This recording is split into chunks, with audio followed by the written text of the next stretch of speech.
Waging war on corruption. Alex Jones on the GCN Radio Network.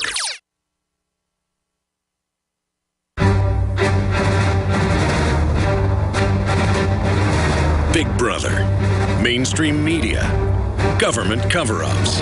You want answers? Well, so does he. He's Alex Jones on the GCN Radio Network. And now, live from Austin, Texas, Alex Jones. Welcome back to the Alex Jones Show. I'm David Knight here in Austin. I'm your host today, but I'm joined at the moment with Paul Joseph Watson from the UK. We've been talking about his articles up on Infowars.com. One of them is CBS News, and Charlie Rose essentially bragging to the public now about how wonderful these smart streetlights are, that they can track everything we do all the time. But don't worry, it's all about saving energy. But they keep throwing in these references to Orwell, talking about isn't this Orwellian? They mentioned that several times in it. They talk about how they've got a global network. They talk about how they're going to be able to use it to protect the children at school, because they're also going to be able to not just track your movements, not just read your license plate, but they're going to be able to determine if somebody's got a gun on them. That's what these street lights are capable of. And as Paul mentioned, it's already come out that these street lights are capable of recording and storing phone conversations. It really is a panopticon, isn't it, Paul? Well, precisely. And of course, the interest in all this was, rejuvenated last year by the Snowden revelations. As you mentioned before the break now, Greenwald is saying that he had this big revelation coming whereby we would learn exactly what organizations and individuals the NSA was spying on directly. Now he's delayed it after announcing that it would be released at midnight last night, because he says the United States government suddenly began making new last-minute claims which we intend to investigate before publishing, which is surprising because if you read his book, the same thing happened on numerous occasions. Right before a new Snowden revelation was due to be released, the US government tried to put pressure on not only Greenwald, but also the Guardian newspaper not to release that story. So, he defied them then. He refused to listen to anything they had to say, but now he's apparently listened to their concerns and has delayed the story. There's also another aspect to it, which is that, and this is on Infowars.com today, the leak whistleblower website Cryptome.org has announced that they're going to release all the Snowden documents later this month, quote, in order to avert a war. So, of course, whereas Greenwald has been doling them out one by one slowly, which is probably the best method to keep it in the news, Cryptome has announced that they're set to release all the Snowden documents in one huge data dump. So that will satisfy some of the people who have called for that, but also will kind of derail it being in the news constantly by Greenwald's preferred method of doling them out. Well, and of course, you can look at that any number of ways. I mean, I want to see them all come out. I think we're perfectly capable of having a crowdsourced investigation, and I think a lot of people have been uncomfortable with the way they've been doled out to keep it in the news as to promote his book or whatever. And so I welcome the fact that they will come out. I'm kind of concerned about Cryptome. I hope that they're not going to get shut down by talking about this earlier. But I think the danger of putting these, you can say, you can make a case on either side of this. You can say that it keeps it in the news. But the other thing that you could say is that perhaps by pulling it out one piece at a time, maybe it's getting people too accustomed to it. Maybe if it was a giant shock all at once. So hopefully there's a lot of stuff here that's going to shock people. I was looking forward to this leak because I thought that finally some of these people who may be surprised that they are being watched might get galvanized to take action rather than sit on the sidelines. What you were just talking about before, the panopticon effect of trying to intimidate people to not say anything. Hey, if you know that your name's on the list, go for it. Well, precisely, and it would be fascinating to find out who is on that list, but I hope we're on it. I hope we're on it. I'd be disappointed if we're not on it, wouldn't you? In some fashion, I would hope that we were on it, whether they were just monitoring our content or, Alex individually or whoever. I would hope that we were on it because it's a kind of badge of honor. Like you said, once you get past the point of fear, it's like, I don't care if you're watching me. That's right. If you're over the target and then you're taking flight, then that's all well and good. But yeah, right. If they dump the whole document, there are going to be 1,000 different writers and researchers, me included, who are going to be digging into it for new stories. So it's an information war, isn't it, Paul? It's an information war, and once you get past your first battle, it's like a real war. You're in it at that point. Thank you so much for joining us. Paul Joseph Watson from the UK. Stay with us. We'll be right back. I've always believed in nutrition and herbs. Super Male Vitality was developed to activate your body's own natural processes instead of using synthetic chemicals. Sourced from powerful organic herbs, harvested around the planet, and then concentrated for maximum potency.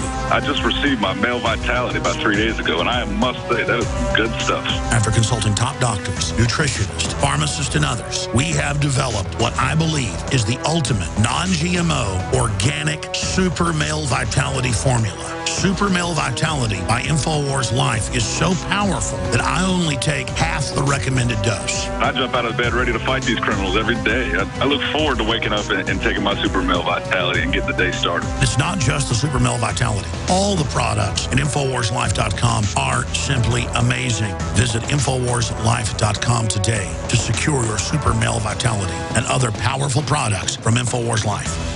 A chemical spill contaminating the water supply in 9 West Virginia counties. This year alone, over 300,000 people in West Virginia had their drinking water contaminated. What are the health effects of having these drugs in our drinking water? It's forced medical treatment without the consent of residents. My friends, water filtration is one of the most basic actions you can take to protect you and your family from the harmful toxins and heavy metals in your tap water. On average, the county says it sprays with the glyphosate at least once a week. Few filters cut out the glyphosate that is found in water supplies worldwide. Remove pesticides, herbicides, chloramines, hydrofluorosilicic acid, sodium hexafluorosilicate. Fluoride, it is in tea, it's in coffee, it's in water, it's in bread, it's in toothpaste. It is our responsibility to protect our families. The establishment's not going to do it. It's time to take action. It's time to filter our water. Visit InfoWarsStore.com and use promo code WATER to get 10% off their entire family of incredible products. Or call toll-free 888-253-3139.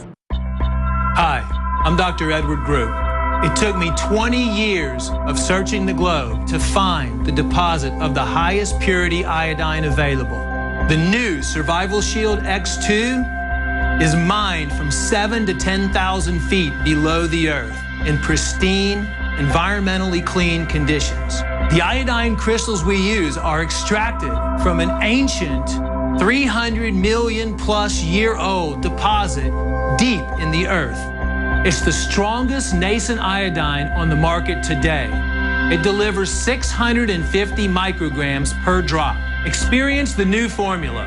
Experience the ancient purity. Shield your family. Survival Shield X2. Available now at InfoWarsLife.com. X2 from InfoWarsLife.com or call toll-free 888-253-3139. The Genesis Communications Radio Network proudly presents The Alex Jones Show, because there's a war on for your mind. Welcome back to The Alex Jones Show. I'm David Knight, your host today. Up on Infowars.com, we have an article, Obama orders more troops, gunships, and drones to Iraq. It says this announcement will bring to nearly 800 total number of U.S. forces going back to Iraq. Now remember, at first he wasn't going to send anybody. Then it was going to be 300. Then it became 500. Now we've confirmed it's 800. Paul Joseph Watson, who I was just talking to in the UK, has been sent communications from many people in the military saying that their training and their entire units are going in February of next year. So this is a re-escalation of the war in Iraq. We're going to have joining us in the third hour, Peter Van Buren. He was a U.S. diplomat for 23 years. He spent time in Iraq as part of the effort to, quote-unquote, reconstitute Iraq or to reconstruct it. As somebody from the South who knows that history, when I hear the words reconstruction, I grab for my gun because I know what they did there. But they're going to reconstruct an area that they've already destroyed. We're going to talk to him about what he saw in Iraq. We're going to talk to him about the embassy there in Iraq, this massive presence there, as well as the revelations that came out from the New York Times on Sunday about the attitude of Blackwater, threatening State Department investigators, saying, if you bother me, I will kill you, and there's nothing anyone could or would do about it because this is Iraq. That's what Blackwater was telling State Department investigators. So we're going to talk to Peter Van Buren about that. We're also going to talk to him about his book, Ghost of Tom Joad, the story of the 99%. And of course, today in the news on BBC, we have an internet billionaire, Nick Hanauer, who warns of a coming revolution. He's made a lot of money off of the internet, and he has a warning for his fellow gazillionaires. He says, if we don't do something to fix the glaring inequities in this economy, the pitchforks are going to be coming for us. He says, do you think the U.S. is special? Is it different?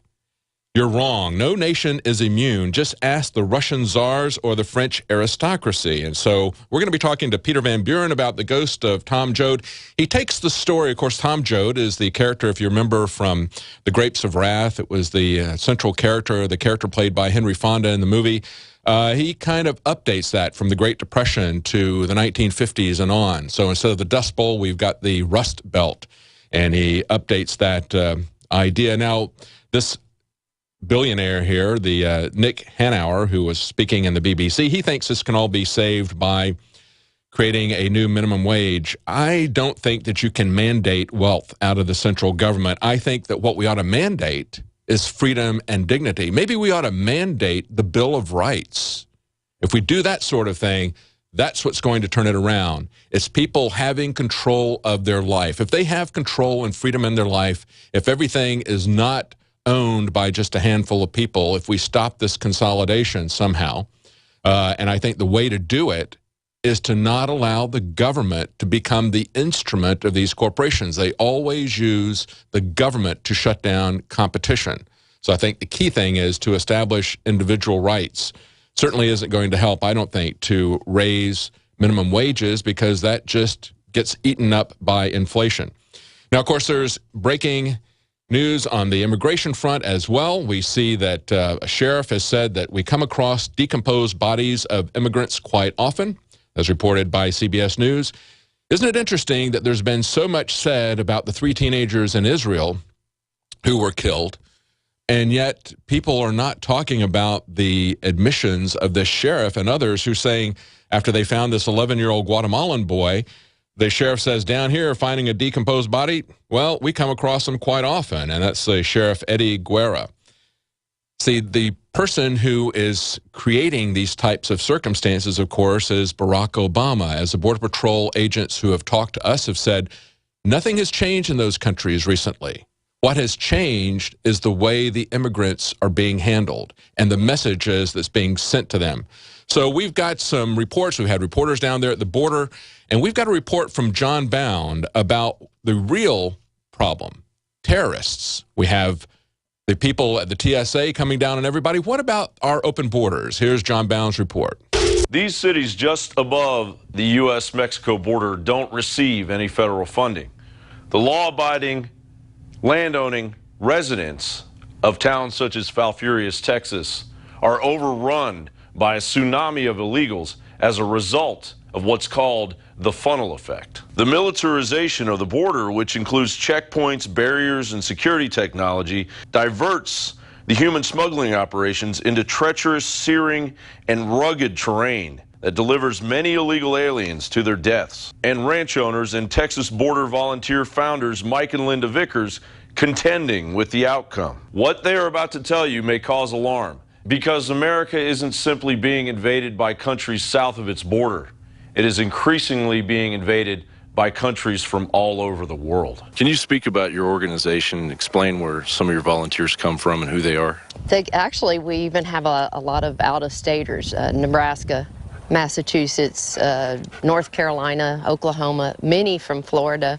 Part of our mission is to enforce or help assist Border Patrol and other law enforcement entities out here. We will post out on these heavily trafficked areas and report specific numbers to Border Patrol, specific locations, and they have learned that we're a big help. We're like extra eyes and ears out here.